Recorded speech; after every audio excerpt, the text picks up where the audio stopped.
ಒಂದು ರೀತಿಯಲ್ಲಿ. ಮತ್ತೊಂದು ರೀತಿಯಲ್ಲಿ ನೋಡುವಾಗ ಉದ್ಯೋಗ ಇಲ್ಲ ಅಂತೇಳಿ ಕೊರಗುತ್ತಾ ಇರ್ತಾರೆ. ಇನ್ನೊಂದು ರೀತಿಯಲ್ಲಿ ಸಂಪಾದನೆ ಇಲ್ಲ ಅಂತ ದುಃಖ ಪಡ್ತಾ ಇರ್ತಾರೆ. ಹೊರಗಡೆ ನೋಡುವಾಗ ಅನೇಕ ಗೊಂದಲಗಳು. ನಾಯಕರ ಬಳಿಯಲ್ಲಿ ಇನ್ನೊಂದು ರೀತಿಯಲ್ಲಿ ಗೊಂದಲಗಳು, ಕೋರ್ಟು ಸಮಸ್ಯೆಗಳು, ಕೋರ್ಟ್ನಲ್ಲಿ ಸಮಸ್ಯೆಗಳು, ಯಾವುದು ಕೂಡ ಸಕ್ಸಸ್ ಆಗ್ತಾ ಇಲ್ಲ. ಎಲ್ಲಿಗೋದರೂ ಸಮಾಧಾನ ಇಲ್ಲ, ಮನೆಯಲ್ಲಿ ನೆಮ್ಮದಿ ಇಲ್ಲ, ಹೊರಗಡೆ ನೆಮ್ಮದಿ ಇಲ್ಲ, ಏನಾದರೂ ಊಟ ಮಾಡಿದ್ರೂ ಅಲ್ಲಿ ಸಮಾಧಾನ ಇಲ್ಲ ಅಂಥೇಳಿ ಈ ರೀತಿ ಕೊರಗುವಂಥದ್ದು ಇಲ್ಲ ದುಃಖ ಪಡುವಂಥದ್ದು ನೋಡ್ತಾ ಇದ್ದೀವಿ. ಕಷ್ಟಗಳು ಇದೆ ಎಂದು, ಬಾಧೆಗಳು ಇದೆ ಎಂದು, ದುಃಖಗಳು ಇದೆ ಎಂದು ಈ ಸಮಾಜದಲ್ಲಿ ನಾವು ನೋಡ್ತಾ ಇದ್ದೀವಿ. ಕ್ರೈಸ್ತ ಸಮಾಜದಲ್ಲಿ ಕೂಡ ನೋಡ್ತಾ ಇದ್ದೀವಿ. ಪ್ರಿಯರ ದೇವ್ರ ಮಕ್ಕಳಿರ ಯೋಚನೆ ಮಾಡಿ. ಮತ್ತು ಪ್ರಾರ್ಥನೆಗೆ ಹೋಗ್ತಾ ಇದ್ದಾರೆ, ವಾಕ್ಯಗಳನ್ನು ಕೇಳ್ತಾ ಇದ್ದಾರೆ. ವಾಕ್ಯಗಳನ್ನು ಕೇಳಿದಾಗಲೂ ಪ್ರಾರ್ಥನೆಗೆ ಹೋಗುವಾಗಲೂ ಆತ್ಮಕ್ಕೆ ಬಲ ಇಲ್ವಾ? ಆತ್ಮಕ್ಕೆ ಧೈರ್ಯ ಇಲ್ವಾ? ಸಮಾಧಾನ ಇಲ್ವಾ ಅಂತ ನೋಡುವಾಗ ಸಮಾಧಾನ ಕಳ್ಕೊಂಡಿದ್ದಾರೆ. ಪ್ರಿಯರ ದೇವ್ರ ಮಕ್ಕಳಿರ, ನಾವು ಯಾರನ್ನು ನೋಡಬೇಕು? ಈ ಲೋಕದಲ್ಲಿ ನಾವು ಬದುಕ್ತಾ ಇದ್ದೀವಿ ಅಂದರೆ ದೇವರ ಕೃಪೆ ಮೂಲಕ,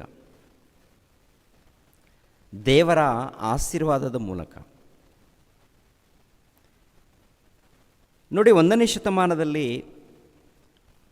ದೈವ ಕುಮಾರನಾಗಿರುವಂಥ ಯೇಸು ಕ್ರಿಸ್ತರು ಮಾನವ ಆಕಾರವನ್ನು ಧರಿಸಿಕೊಂಡು ಈ ಲೋಕಕ್ಕೆ ಬಂದರು. ಮಹಾಜ್ಞಾನವನ್ನು ಸಾರಿದ್ರು. ಈ ಲೋಕದಲ್ಲಿ ಪ್ರಿಯರ ದೇವ್ರ ಮಕ್ಕಳಿರ ಮಹಾಜ್ಞಾನವನ್ನು ಅವರು ಸಾರಿದರು. ಅನೇಕ ಸ್ವಸ್ಥತೆಗಳನ್ನು ಮಾಡಿದ್ರು, ಅನೇಕ ಅದ್ಭುತಗಳನ್ನು ಮಾಡಿ ತೋರಿಸಿದ್ರು, ಅನೇಕ ಪವಾಡಗಳನ್ನು, ಅನೇಕ ಅದ್ಭುತಗಳನ್ನು. ಯಾರಿಗಾಗಿ ಆತನು ಉಪದೇಶ ಮಾಡಿದ್ದಾನೆ? ಯಾರಿಗಾಗಿ ಆತನು ಅದ್ಭುತಗಳನ್ನು ಮಾಡಿದ್ದಾನೆ? ಯಾರಿಗಾಗಿ ಆತನ ಆಧ್ಯಾತ್ಮಿಕ ಬೋಧನೆ ಮಾಡಿದ್ದಾರೆ? ಇವೆಲ್ಲ ನೋಡುವಾಗ ಆತನಿಗೋಸ್ಕರ ಅಲ್ಲ. ತಂದೆಯಾದ ದೇವರು ಆತನನ್ನು ಕಳಿಸಿಕೊಟ್ಟಾಗ ಆತನು ಈ ಲೋಕಕ್ಕೆ ಬಂದು ಮದುವೆ ಮಾಡಿಕೊಳ್ಳದೆ, ನಿಮ್ಮ ಹಾಗೆ ನಮ್ಮ ಹಾಗೆ ಈ ಲೋಕದಲ್ಲಿ ಯಾವ ಸುಖವನ್ನು ಅನುಭವಿಸದೆ, ದೇವರ ಕೆಲಸವನ್ನು, ದೇವರು ನೇಮಿಸಿರುವಂಥ ಕೆಲಸವನ್ನು ಅವರು ಮಾಡಿ ತಮ್ಮ ಜೀವಿತವನ್ನು ಮುಗಿಸ್ಕೊಂಡು ಪರಲೋಕಕ್ಕೆ ಹೋಗಿರುವಂಥದ್ದು ವಾಕ್ಯದ ಮೂಲಕ ನಾವು ನೋಡುತ್ತೇವೆ. ಅವರ ಬಗ್ಗೆ ಅನೇಕ ಮಾತುಗಳು ಬರೆಯಲ್ಪಟ್ಟಿದೆ. ಅದರಲ್ಲಿ ಒಂದು ಮಾತನ್ನು ಗಮನಿಸೋಣ. ಇಬ್ರಿಯರಿಗೆ ಬರೆದ ಪತ್ರಿಕೆ 5ನೇ ಅಧ್ಯಾಯ, ಇಬ್ರಿಯರಿಗೆ ಬರೆದ ಪತ್ರಿಕೆ 5ನೇ ಅಧ್ಯಾಯ 7ನೇ ವಚನವನ್ನು ಒಂದು ಸಾರಿ ಪ್ರತಿಯೊಬ್ಬರು ಕೂಡ ಪರಿಶೋಧನೆ ಮಾಡಿ, ಪ್ರತಿಯೊಬ್ಬರು ಓದಿ ಪರಿಶೋಧನೆ ಮಾಡಿ. ಕ್ರೈಸ್ತನು ತಾನು ಭೂಲೋಕದಲ್ಲಿದ್ದಾಗ ಮರಣಕ್ಕೆ ತಪ್ಪಿಸಿ ಕಾಪಾಡ ಶಕ್ತನಾಗಿರುವ ಆತನಿಗೆ ಬಲವಾಗಿ ಕೂಗುತ್ತಾ, ಕಣ್ಣೀರನ್ನು ಸುರಿಸುತ್ತಾ, ಪ್ರಾರ್ಥನೆ ವಿಜ್ಞಾಪನೆಗಳನ್ನು ಸಮರ್ಪಿಸಿ ದೇವರ ಮೇಲಣ ಭಯಭಕ್ತಿಯ ನಿಮಿತ್ತ ಕೇಳಲ್ಪಟ್ಟನು. ಹೀಗೆ ಆತನು ಮಗನಾಗಿದ್ದರೂ ಅನುಭವಿಸಿದ ಬಾಧೆಗಳಿಂದಲೇ ವಿಧೇಯತೆಯನ್ನು ಕಲಿತುಕೊಂಡನು. ಈ ಮಾತಿನಲ್ಲಿ ಏನು ಕಾಣುತ್ತೆ? ಯೇಸು ಕ್ರಿಸ್ತರು ಶರೀರಧಾರಿಯಾಗಿ ಭೂಲೋಕಕ್ಕೆ ಬಂದಾಗ ನಮ್ಮ ಹಾಗೆ ಸುಖಗಳು, ನಮ್ಮ ಹಾಗೆ ಆನಂದವನ್ನು, ಏನಾದರೂ ಅನುಭವಿಸಿದ್ದಾರಂತ ನೋಡುವಾಗ ಇಲ್ಲ ರೀ. ಅವರು ಯಾವ ರೀತಿ ಜೀವಿಸಿದ್ದಾರೆ, ಅವರ ಬೋಧನೆ ಯಾವ ರೀತಿ ಇದೆ. ಇವತ್ತು ಪ್ರಪಂಚ ದೇಶದಲ್ಲಿ ಯೇಸು ಕ್ರಿಸ್ತರ ಬೋಧನೆಗಳನ್ನು ಇಷ್ಟಪಡ್ತಾ ಇದ್ದಾರೆ, ಅನೇಕರು ಹಿಂಬಾಲಿಸ್ತಾ ಇದ್ದಾರೆ. ಅನೇಕರು ಯೇಸು ಕ್ರಿಸ್ತರನ್ನು ನಂಬಿ ಹಿಂಬಾಲಿಸುವಂಥದ್ದು ನಡೀತಾ ಇದೆ. ಯೇಸು ಕ್ರಿಸ್ತರನ್ನು ಕುರಿತು ಪ್ರಪಂಚ ದೇಶದಲ್ಲಿ ಪ್ರತಿ ಮೂಲೆಯಲ್ಲಿ ಆತನ ಬಗ್ಗೆ ಬೋಧನೆಗಳು, ಸುವಾರ್ತೆಗಳು, ಪುಸ್ತಕಗಳು, ಹಾಡುಗಳು ಇವೆಲ್ಲ ಕೂಡ ಲಭಿಸುತ್ತೆ.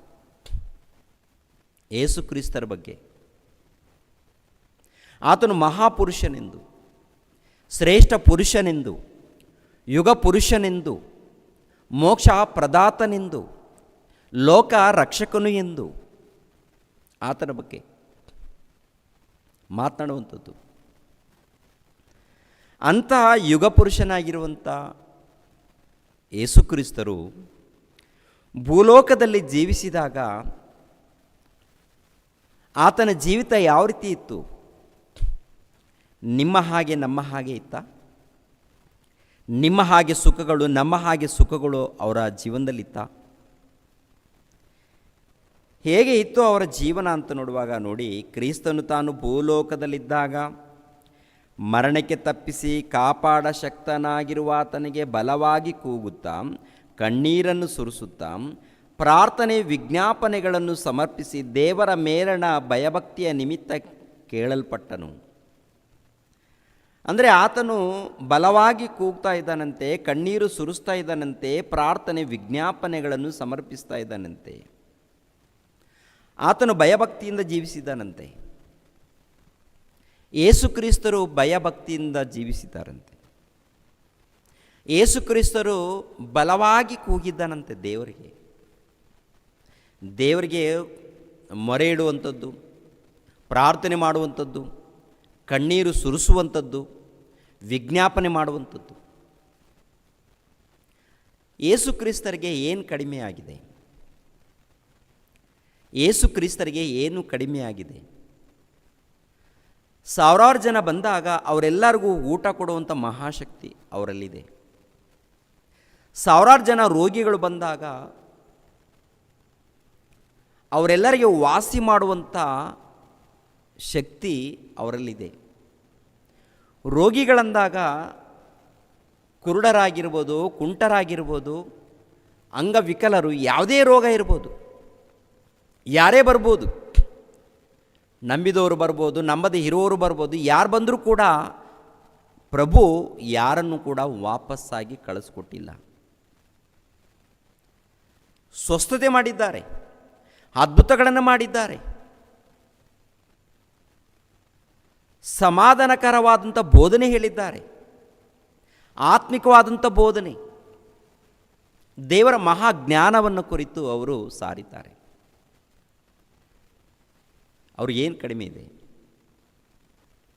ಯಾವುದರಲ್ಲಿ ಕೊರತೆ ಇಲ್ಲ, ಯಾವುದರಲ್ಲಿ ಕಡಿಮೆ ಇಲ್ಲ. ಇರುವಾಗ ಪ್ರಿಯರಾದ ದೇವರ ಮಕ್ಕಳಿರ, ಕೂಗು ಯಾಕೆ?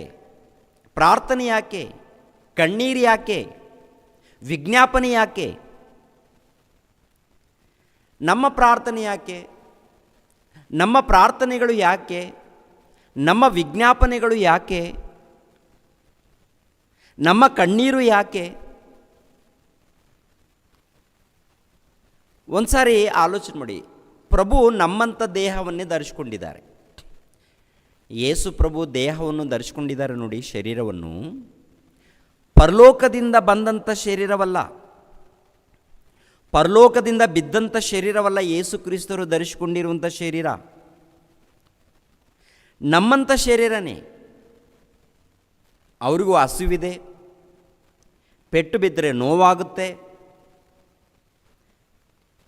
ಯಾರಾದರೂ ಒಂದು ಮಾತು ಹೊಂದಾಗ ಹೃದಯದಲ್ಲಿ ನೊಂದುಕೊಳ್ಳುವಂಥ ಮನಸ್ಸು ಇದೆ. ನಿನ್ನಂಥ ದೇಹ, ನನ್ನಂಥ ದೇಹ, ನಿನ್ನಂಥ ಶರೀರವನ್ನೇ, ನನ್ನಂಥ ಶರೀರವನ್ನೇ ಅವರು ಧರಿಸಿಕೊಂಡಿದ್ದಾರೆ.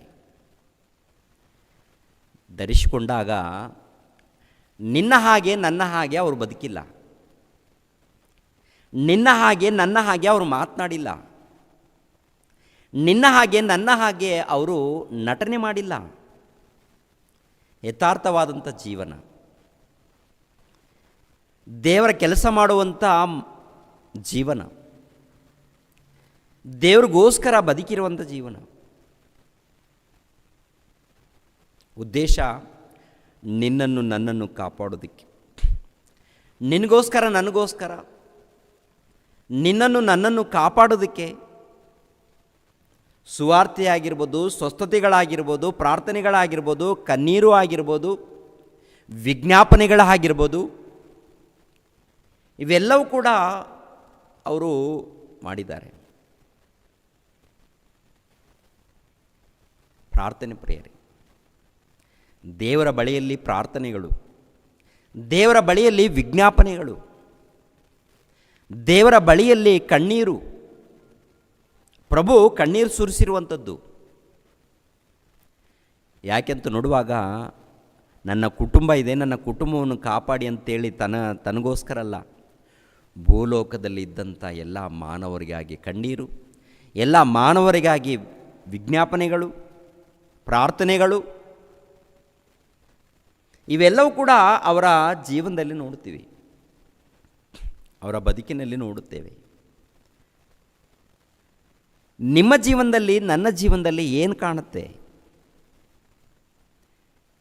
ಕಷ್ಟ ಬಂದಾಗ ದೇವರಿಗೆ ಮೊರೆ ಇಡ್ತಾ ಇದ್ದೀವಿ. ಮೊರೆ ಇಡುವಂಥದ್ದು ಖಂಡಿತವಾಗಿ ಪ್ರತಿ ಕುಟುಂಬದವರು ಮಾಡಬೇಕು. ದೇವರ ಬಳಿಯಲ್ಲಿ ಪ್ರಾರ್ಥನೆಗಳು, ದೇವರ ಬಳಿಯಲ್ಲಿ ವಿಜ್ಞಾಪನೆಗಳು, ದೇವರ ಬಳಿಯಲ್ಲಿ ಕಣ್ಣೀರು, ಪ್ರಾರ್ಥನೆಗಳು ಪ್ರತಿ ಕ್ರೈಸ್ತರ ಕುಟುಂಬದಲ್ಲಿ ಪ್ರತಿಯೊಬ್ಬರು ಕೂಡ ಮಾಡಬೇಕಾದಂಥ ಒಂದು ಕ್ರಿಯೆ ಪ್ರೇರೆ, ಪ್ರತಿಯೊಬ್ಬರು ಕೂಡ. ಆದರೆ ಮಾಡುವಂಥ ಪ್ರಾರ್ಥನೆ, ವಿಜ್ಞಾಪನೆಗಳು, ಕಣ್ಣೀರು ಪ್ರಾರ್ಥನೆಗಳು, ಉಪವಾಸ ಪ್ರಾರ್ಥನೆಗಳು ಯಾತಕ್ಕಾಗಿ ಅನ್ನೋದನ್ನು ಒಂದು ಸಾರಿ ಈ ಜಗತ್ತಿನಲ್ಲಿದ್ದಂಥ ಪ್ರತಿ ಕ್ರೈಸ್ತರು ಅರ್ಥ ಮಾಡ್ಕೊಳ್ಬೇಕಾಗತ್ತೆ. ಪ್ರತಿ ಕ್ರೈಸ್ತರು,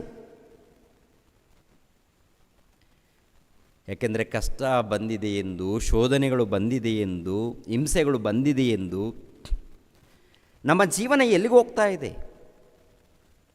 ನಮ್ಮ ಬದುಕು ಎಲ್ಲಿಗೆ ನಡೀತಾ ಇದೆ? ಒಂದು ಸಾರಿ ಆಲೋಚನೆ ಮಾಡಿ, ಒಂದು ಸಾರಿ ನಿಮ್ಮನ್ನು ನೀವು ಪರಿಶೋಧನೆ ಮಾಡಿಕೊಳ್ಳಿ. ಪ್ರಿಯರ ದೇವ್ರ ಮಕ್ಕಳಿರ, ಚಿಕ್ಕ ಚಿಕ್ಕ ವಿಷಯದಲ್ಲಿ ನಾವು ದುಃಖ ಪಡ್ತಾ ಇರ್ತೀವಿ. ಇನ್ನೊಂದು ರೀತಿಯಲ್ಲಿ ನೋಡುವಾಗ ಅಲ್ಲಲ್ಲಿ ಭೂಕಂಪಗಳು, ಅಲ್ಲಲ್ಲಿ ಜಲಪ್ರಳಯಗಳು, ಸುನಾಮಿಗಳು, ಭಯಂಕರವಾದಂಥ ಅಪಘಾತಗಳು ನಡೀತಾ ಇದೆ. ಇದು ಯಾತಕ್ಕಾಗಿ ನಡೀತಾ ಇದೆ? ಸಮಸ್ಯೆಗಳು ಬಂದಾಗ, ಜಲಪ್ರಳಯ ಬಂದಾಗ, ಇಲ್ಲ ಭೂಕಂಪ ಬಂದಾಗ, ಅಪಘಾತಗಳು ನಡೆದಾಗ ಅವ್ರಿಗೋಸ್ಕರ ಪ್ರಾರ್ಥನೆ, ಇವ್ರಿಗೋಸ್ಕರ ಪ್ರಾರ್ಥನೆ. ಪ್ರಾರ್ಥನೆ ಮಾಡಕೂಡ್ದು ಅನ್ನೋದಲ್ಲ, ಪ್ರಾರ್ಥನೆ ಖಂಡಿತವಾಗಿ ಮಾಡಲೇಬೇಕು. ಖಂಡಿತವಾಗಿ ಪ್ರಾರ್ಥನೆಗಳು ಮಾಡಲೇಬೇಕು, ಕಣ್ಣೀರು ಸುರಿಸಲೇಬೇಕು. ಅದು ಯಾತಕ್ಕಾಗಿ ಅನ್ನೋದನ್ನು ಒಂದು ಸಾರಿ ನಾವು ನೋಡಬೇಕಾಗತ್ತೆ. ಯಾತಕ್ಕಾಗಿ ಅಂತ.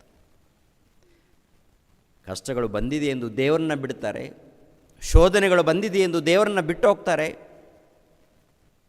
ಹಿಂಸೆಗಳು ಬಂದಿದೆ ಎಂದು ದೇವರಿಂದ ದೂರವಾಗ್ತಾರೆ. ಪ್ರಿಯರಾದ ದೇವರ ಮಕ್ಕಳಿರ,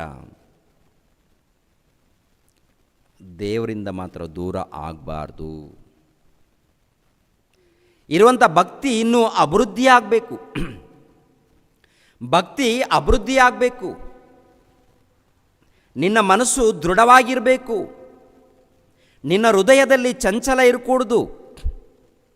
ನಿನ್ನ ಹೃದಯದಲ್ಲಿ ಚಂಚಲ ಬೇಡ. ನಿನ್ನ ಹೃದಯದಲ್ಲಿ ಅಪನಂಬಿಕೆ ಬೇಡ. ದೃಢವಾದ ನಂಬಿಕೆ ಇರಬೇಕು, ದೃಢವಾದ ಭಕ್ತಿ ಇರಬೇಕು, ದೃಢವಾದ ಹೋರಾಟ ಇರಬೇಕು. ದೃಢವಾದಂಥ ಹೋರಾಟ,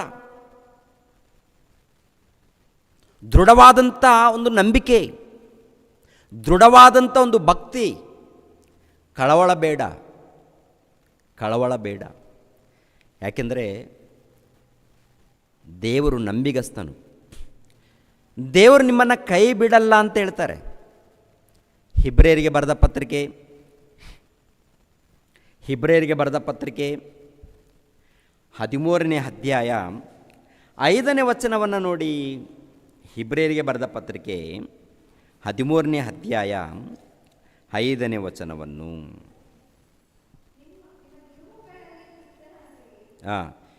ನಿಮಗಿರೋಗಳಲ್ಲಿ ತೃಪ್ತರಾಗಿರ್ರಿ, ನಾನು ನಿನ್ನನ್ನು ಎಂದಿಗೂ ಕೈ ಬಿಡುವುದಿಲ್ಲ, ಎಂದಿಗೂ ತೊರೆಯುವುದಿಲ್ಲವೆಂದು ದೇವರು ತಾನೇ ಹೇಳಿದ್ದಾನೆ. ನಾನು ನಿನ್ನನ್ನು ಕೈ ಬಿಡಲ್ಲ, ನಾನು ನಿನ್ನನ್ನು ಕೈ ಬಿಡಲ್ಲ, ನಾನು ನಿನ್ನನ್ನು ತೊರೆಯುವುದಿಲ್ಲ. ಕಷ್ಟ ಬಂದಿದೆ ಎಂದು, ಶೋಧನೆಗಳು ಬಂದಿದೆ ಎಂದು, ಹಿಂಸೆಗಳು ಬಂದಿದೆ ಎಂದು ಚಂಚಲ ಯಾಕೆ? ಗೊಂದಲ ಯಾಕೆ? ಅಪನಂಬಿಕೆ ಯಾಕೆ? ಪ್ರಿಯರಾದ ದೇವರ ಮಕ್ಕಳಿರ, ಈ ಜೀವಿತ ಕಾಲ ಬಹಳ ಚಿಕ್ಕದ್ದು. ಈ ಜೀವಿತ ಕಾಲ ಇದೆ ನೋಡಿ, ಬಹಳ ಚಿಕ್ಕದ್ದು ಇದು. ಆಮೇಲೆ ಅದ್ಭುತವಾದಂಥ ಜೀವನವನ್ನು ಪಡ್ಕೊಳ್ತೀವಿ, ಶ್ರೇಷ್ಠವಾದಂಥ ಜೀವಿತವನ್ನು ಪಡ್ಕೊಳ್ತೀವಿ. ಈ ಲೋಕದಲ್ಲಿ ಪರೀಕ್ಷೆ ನಡೆಯುತ್ತೆ. ಭಕ್ತರಿಗೆ ಶ್ರಮೆಗಳು, ಸಂಕಟಗಳು, ಶೋಧನೆಗಳು ಉಂಟಾಗುತ್ತೆ. ನಮ್ಮ ಭಕ್ತಿಗೆ ಪರೀಕ್ಷೆ ಇಲ್ಲದೆ ಹೋದರೆ ನಿಜವಾದ ಭಕ್ತಿನ, ಸುಳ್ಳು ಭಕ್ತಿನ ನಿಮ್ಗೆ ಗೊತ್ತಾಗಲ್ಲ. ನಾವು ಭಕ್ತಿಯಲ್ಲಿ ಇದ್ದೀವಂದರೆ ಕಷ್ಟ, ನಷ್ಟಗಳು, ಶೋಧನೆಗಳು ಖಂಡಿತವಾಗಿ ಬರುತ್ತೆ. ಬಂದಾಗ ನಿಲ್ಲಬೇಕಂತ ಹೇಳ್ತಾರೆ. ದೇವರು ಮಾತ್ರ ನಿಮ್ಮನ್ನು ಕೈ ಬಿಡಲ್ಲ. ಅಮ್ಮ, ನಾನು ನಿಮ್ಮನ್ನು ಕೈ ಬಿಡಲ್ಲ ಅಂತ ಹೇಳ್ತಾರೆ ದೇವರು. ಸಹೋದರರೇ, ನಾನು ನಿಮ್ಮನ್ನು ಕೈ ಬಿಡಲ್ಲ ಅಂತ ಹೇಳ್ತಾರೆ ತಂದೆಯಾದ ದೇವರು. ನಿಮ್ಮನ್ನು ಕೈ ಬಿಡಲ್ಲ, ನಾನಿದ್ದೀನಿ, ನಾನು ಕಾಪಾಡ್ತೀನಿ. ಏನೇ ಸಮಸ್ಯೆಗಳು ಬರಲಿ, ಏನೇ ತೊಂದರೆಗಳು ಬರಲಿ, ಏನೇ ಶೋಧನೆಗಳು ಬರಲಿ, ನಾನಿದ್ದೀನಿ, ನಾನು ನಿಮ್ಮನ್ನು ಕಾಪಾಡ್ತೀನಿ. ದೇವರು ಕಾಪಾಡ್ತಾರೆ ಅಂತ ಹೇಳ್ತಾರೆ. ದೇವ್ರ ಮೇಲೆ ನಂಬಿಕೆ ಇದೆಯಾ?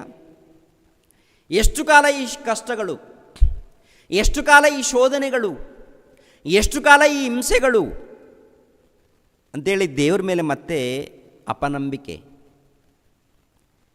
ಈ ಲೋಕದಲ್ಲಿ ಪ್ರಾಣ ಇರೋ ತನಕ ಕಷ್ಟಗಳು, ಶೋಧನೆಗಳು, ಹಿಂಸೆಗಳು ಬರ್ತಾ ಇರುತ್ತೆ, ಹೋಗ್ತಾ ಇರುತ್ತೆ. ನಿನ್ನ ಧ್ಯಾನ ಭಕ್ತಿ. ನೀನು ಧ್ಯಾನದಲ್ಲಿರು, ನೀನು ಭಕ್ತಿಯಲ್ಲಿರು, ನೀನು ನಂಬಿಕೆಯಿಂದ ಜೀವಿಸು ಅಷ್ಟೇ. ನೀನು ದೇವ್ರಿಗೋಸ್ಕರ ಜೀವಿಸು, ದೇವರ ಸೇವೆ ನಿಮಿತ್ತವಾಗಿ ಜೀವಿಸು, ಭಕ್ತಿಯಿಂದ ಜೀವಿಸು, ದೇವರಿಗಾಗಿ ಜೀವಿಸು. ಭೂಕಂಪ ಬರುತ್ತೆ. ಸುನಾಮಿಗಳು ಬರ್ತಾ ಇರುತ್ತೆ. ಅಂಟು ರೋಗಗಳು ಬರ್ತಾ ಇರುತ್ತೆ. ಜಲಪ್ರಳಯಗಳು ಬರ್ತಾ ಇರುತ್ತೆ. ನೀನು ಎಲ್ಲಿದ್ದರೂ ಇರು, ದೇವ್ರಿಗೋಸ್ಕರ ಇರು. ಎಲ್ಲೇ ಇರು, ಯಾವ ಮೂಲೆಯಲ್ಲಾದರೂ ಇರು, ಯಾವ ಸಂದಿನಲ್ಲಾದರೂ ಇರು, ದೇವ್ರಿಗೋಸ್ಕರ ಇರು. ಭಕ್ತಿಯಿಂದ ಇರು, ಭಕ್ತಿಯಿಂದ ಜೀವಿಸು.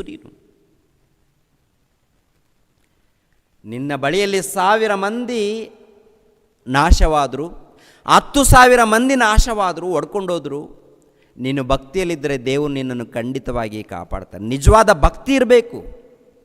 ಕಪಟ ಭಕ್ತಿ, ವೇಷಧಾರಣೆ ಇದ್ದರೆ ದೇವರು ಕಾಪಾಡಲ್ಲ. ದೇವರು ಕೈ ಬಿಡ್ತಾರೆ. ದೇವರು ಕೈ ಬಿಡುವಂಥದ್ದು ನಡೆಯುತ್ತೆ. ಕಾಪಾಡೋ ತನಕ ಕಾಪಾಡ್ತಾರೆ, ಆಮೇಲೆ ಕೈ ಬಿಡ್ತಾರೆ. ಒಂದು ವೇಳೆ ನಿಜವಾಗ್ಲೂ ಭಕ್ತಿಯಿಂದ, ಯಥಾರ್ಥದಿಂದ ನೀನು ಬದುಕಿದರೆ ಖಂಡಿತವಾಗಿ ನಿನ್ನನ್ನು ಕಾಪಾಡ್ತಾರೆ. ಒಂದು ವೇಳೆ ಪ್ರಾಣ ಹೋದರೆ ನಿನ್ನನ್ನು ದೇವದೂತರನ್ನು ನಿನ್ನ ಬಳಿಗೆ ಕರೆಸಿ, ನಿನ್ನ ಬಳಿಗೆ ನಡೆಸಿ, ಅವರ ಮೂಲಕ ಪರದೇಶಿಗೆ ಕರ್ಕೊಂಡು ಹೋಗ್ತಾನೆ. ಅದು ನಡೆಯುತ್ತೆ. ಅದಕ್ಕೆ ಪ್ರಿಯರ ದೇವ್ರ ಮಕ್ಕಳಿರ, ಈ ಮಾತುಗಳನ್ನು ದೇವರು ಬರೆಸಿದ್ದಾರೆ ಭಕ್ತರ ಮೂಲಕ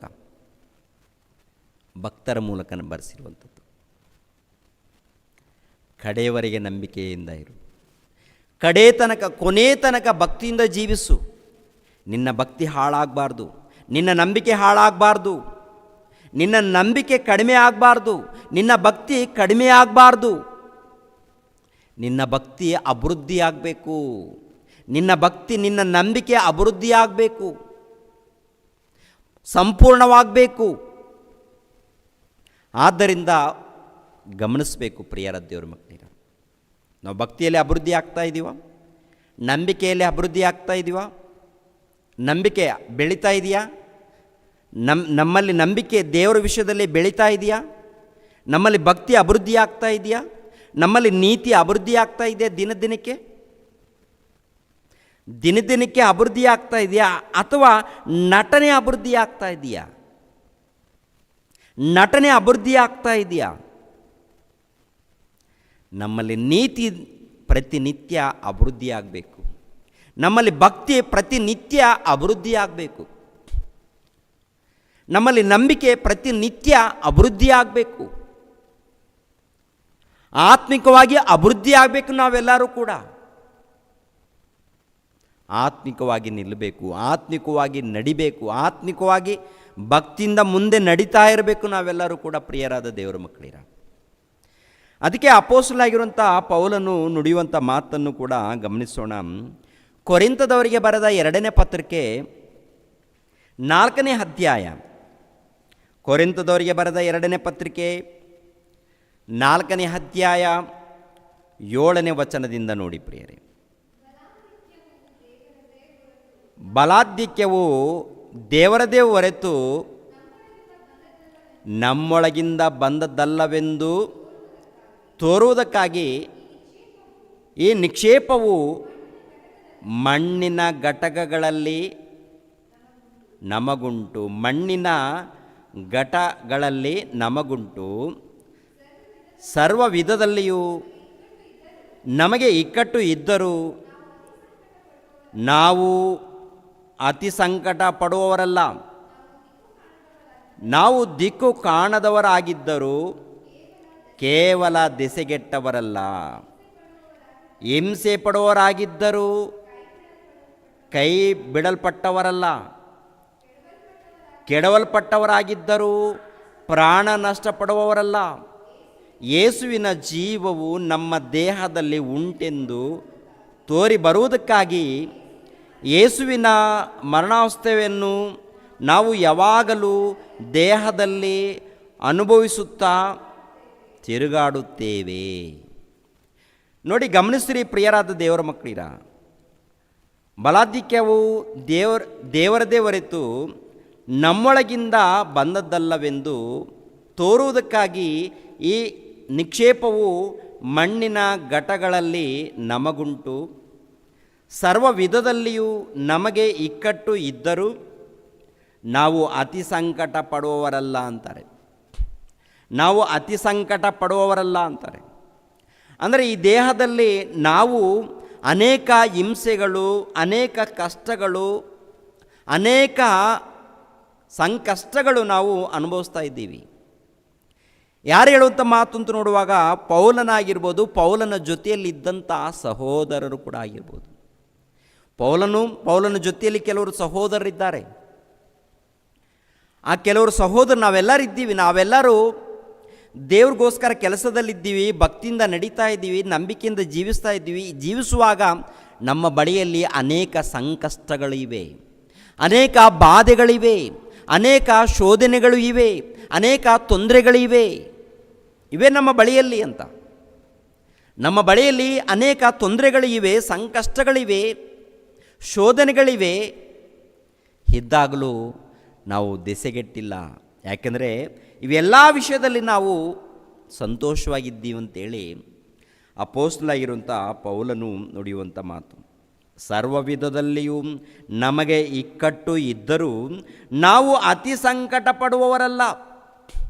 ಸರ್ವ ವಿಧದಲ್ಲಿ ಅಂದರೆ ಪ್ರಯಾಣ ಮಾಡುವಾಗ, ಸುವಾರ್ತೆ ಸಾರುವಾಗ, ಪ್ರಾರ್ಥನೆಯಲ್ಲಿ ಇರುವಾಗ ಅನೇಕ ವಿಧವಾದಂಥ ಸಂಕಟಗಳು, ಆರ್ಥಿಕವಾದಂಥ ಸಂಕಟಗಳು, ಇಲ್ಲಾಂದರೆ ಅನೇಕ ಅವಮಾನಗಳು, ಅನೇಕ ತೊಂದರೆಗಳು ಇವೆಲ್ಲ ಇದೆ.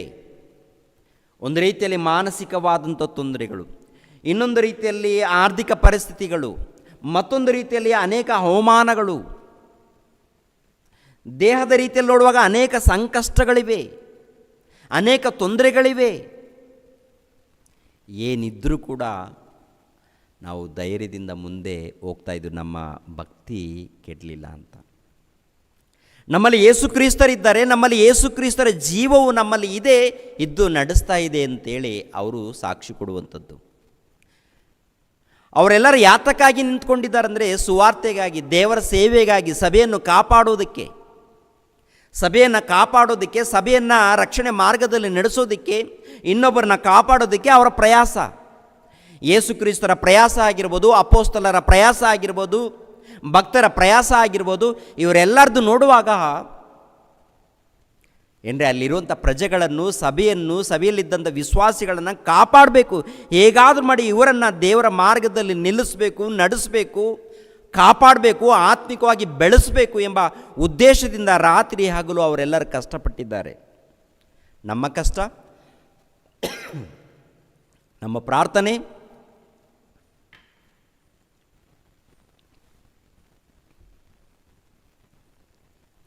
ಒಂದು ಸರಿ ಯೋಚನೆ ಮಾಡಿ ಪ್ರಿಯರೇ, ನಿಮ್ಮ ಕಷ್ಟ ಯಾಕೆ? ನಿಮ್ಮ ಪ್ರಾರ್ಥನೆ ಯಾಕೆ? ನಿಮ್ಮ ಕಣ್ಣೀರು ಯಾಕೆ? ಕಣ್ಣೀರು ಯಾಕೆ ನಿಮಗೆ? ಸುವಾರ್ತೆ ಮಾಡಿಲ್ಲ ಅಂತ ಕಣ್ಣೀರು ಬಂದಿದೆಯಾ? ಸುವಾರ್ತೆ ಮಾಡಿಲ್ಲ ಅಂತೇಳಿ ಕಣ್ಣೀರು ಬಂದಿದೆಯಾ? ದೇವ್ರ ಬಗ್ಗೆ 4 ಜನರಿಗೆ ಹೇಳಿಲ್ಲ ಅಂತ ಕಣ್ಣೀರು ಬಂದಿದೆಯಾ? ಅಥವಾ ಮಗಳು ರೋಗದಲ್ಲಿದ್ದಾಳೆ, ಇಲ್ಲ ಯಾವುದೊಂದು ರೋಗ ಇದೆ, ಯಾವುದೊಂದು ಆರ್ಥಿಕ ಪರಿಸ್ಥಿತಿ ಇದೆ, ಕಷ್ಟದಲ್ಲಿ, ನಷ್ಟದಲ್ಲಿ, ಸಾಲದಲ್ಲಿ ಇದ್ದೀನಿ ಎಂದು ಕಣ್ಣೀರು ಬರ್ತಾ ಇದೆಯಾ?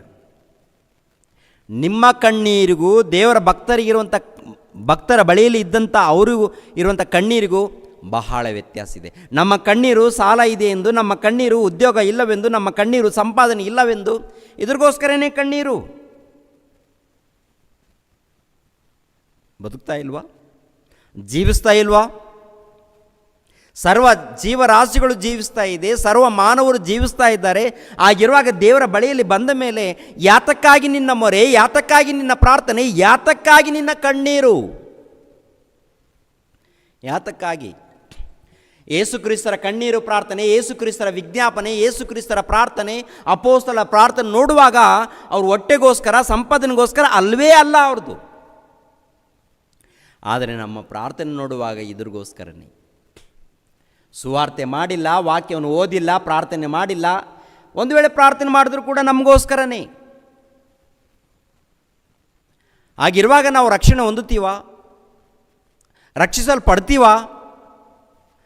ಈ ಕೊನೆಯ ದಿನಗಳಲ್ಲಿದ್ದೀವಿ ಪ್ರಿಯರಾದ ದೇವ್ರ ಮಕ್ಕಳಿರ. ಕೊನೆಯ ದಿನಗಳಲ್ಲಿ ಇದ್ದಂಥ ನೀನು ನಾನು ಎಚ್ಚೆತ್ತುಕೊಳ್ಳದೆ ಹೋದರೆ, ಜಾಗ್ರತೆ ಪಡೆದೇ ಹೋದರೆ ನಾವು ಬೆಂಕಿಯ ಕೊಂಡಕ್ಕೆ ಹೋಗಬೇಕಾಗತ್ತೆ.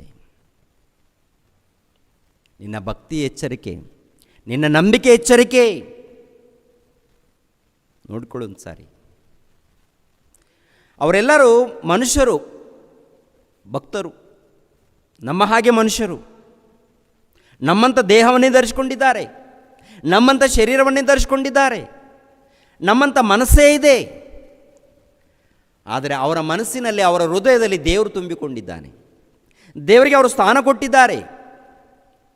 ದೇವರಿಗೆ ಸ್ಥಾನ ಕೊಟ್ಟು ಈ ಲೋಕದಲ್ಲಿ ಏನೇ ಕಷ್ಟಗಳು ಬಂದರೂ, ಏನೇ ಸಂಕಟಗಳು ಬಂದರೂ ದೇವ್ರಿಗೋಸ್ಕರ ಜೀವಿಸಿದ್ದಾರೆ. ಬದುಕಿದರೂ ಸತ್ತರು ನಾವು ದೇವ್ರಿಗೋಸ್ಕರ ಅಂತ ಅವ್ರು ಹೇಳಿದ್ದಾರೆ. ನಾವು ಬದುಕಿದ್ರು ಸತ್ತರು ಈ ಲೋಕದಗೋಸ್ಕರ ಅಂತ ನಾವು ಹೇಳ್ತೀವಿ. ನಮಗೂ ಅವ್ರಿಗೂ ಇರುವಂಥ ವ್ಯತ್ಯಾಸವನ್ನು ನೋಡಿ, ವ್ಯತ್ಯಾಸವನ್ನು. ಪ್ರಿಯರಾದ ದೇವ್ರ ಮಕ್ಕಳಿರ, ಹಿಂಸೆಗಳು ಇರಲಿ, ಎಷ್ಟೇ ಹಿಂಸೆಗಳಿರಲಿ, ಎಷ್ಟೇ ಕಷ್ಟಗಳಿರಲಿ, ನಿನ್ನ ಭಕ್ತಿ ಕೆಡಬಾರ್ದು, ನಿನ್ನ ನಂಬಿಕೆ ಕೆಡಬಾರ್ದು, ನಿನ್ನ ವಿಶ್ವಾಸ ಕೆಡಬಾರ್ದು, ಕಡಿಮೆ ಆಗಬಾರ್ದು. ಪ್ರತಿನಿತ್ಯ ದೇವರಲ್ಲಿ ಭಕ್ತಿ ಅಭಿವೃದ್ಧಿ ಆಗಬೇಕು. ಕಷ್ಟಗಳಿದೆಯಾ?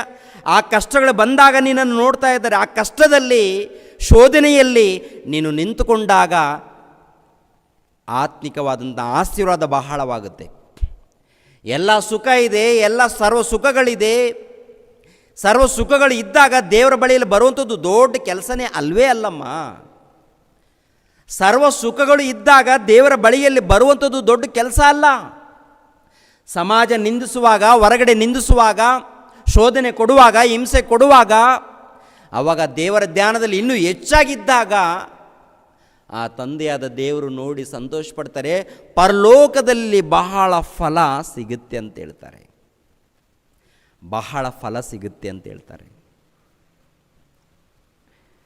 ಈ ಲೋಕದಲ್ಲಿ ನಮ್ಮ ಕಷ್ಟಗಳು ನೋಡಬೇಕು. ಎಲ್ಲ ಏನೂ ಇಲ್ಲ, ಸುವಾರ್ತೆಗೋಸ್ಕರ ಹೋಗಿಲ್ಲ, ಸೇವೆ ಮಾಡಿಲ್ಲ, ವಾಕ್ಯ ಹೇಳಿಲ್ಲ, ಏನು ಮಾಡದೆ ರೋಗ ಇತ್ತು ಎಂದು ಏನಪ್ಪ ಉದ್ಯೋಗ ಸಮಸ್ಯೆ ಇದೆ ಎಂದು, ಇಲ್ಲಾಂದ್ರೆ ಇನ್ನೊಂದು ಸಮಸ್ಯೆ ಇದೆ ಅಂತ ಇದ್ರಿಗೋಸ್ಕರ ಆಳ್ತಾ ಇದ್ದೀವಿ ಅಂದರೆ, ಇದ್ರಿಗೋಸ್ಕರ ಪ್ರಾರ್ಥನೆಯಲ್ಲಿ ಇದ್ದೀವಿ ಅಂದರೆ, ಇದ್ರಿಗೋಸ್ಕರ ಉಪವಾಸ ಪ್ರಾರ್ಥನೆಯಲ್ಲಿ ಇದ್ದೀವಿ ಅಂದರೆ ನಮ್ದೆಂಥ ಭಕ್ತಿ? ಅದು ಮೂಢಭಕ್ತಿ. ಮೂಢಭಕ್ತಿ ದೇವರಿಗೆ ಬೇಕಾಗಿಲ್ಲ. ಯಥಾರ್ಥವಾದಂಥ ಭಕ್ತಿ ಬೇಕು, ಶ್ರೇಷ್ಠವಾದಂಥ ಭಕ್ತಿ ಇರಬೇಕು, ದೃಢವಾದಂಥ ಭಕ್ತಿ ಇರಬೇಕು ನಮ್ಮಲ್ಲಿ. ಸಹೋದರರೇ, ಕೊನೆ ದಿನದಲ್ಲಿದ್ದೀರಿ, ಕೊನೆ ಕ್ಷಣದಲ್ಲಿ ಯಾವಾಗ ಏನಾಗುತ್ತೋ ಗೊತ್ತಿಲ್ಲ. ಸತ್ತ ಮೇಲೆ ನಾವು ಪರಲೋಕವನ್ನು ಪಡ್ಕೊಳ್ಬೇಕಾದರೆ ಈ ಲೋಕದಲ್ಲಿ ಬದುಕಿರುವಂಥ ಕಾಲ ಅದು ದೇವ್ರಿಗೋಸ್ಕರ ಆಗಿರಬೇಕು. ನಂಬಿಕೆಯಿಂದ ಜೀವಿಸಬೇಕು, ಭಕ್ತಿಯಿಂದ ಜೀವಿಸಬೇಕು.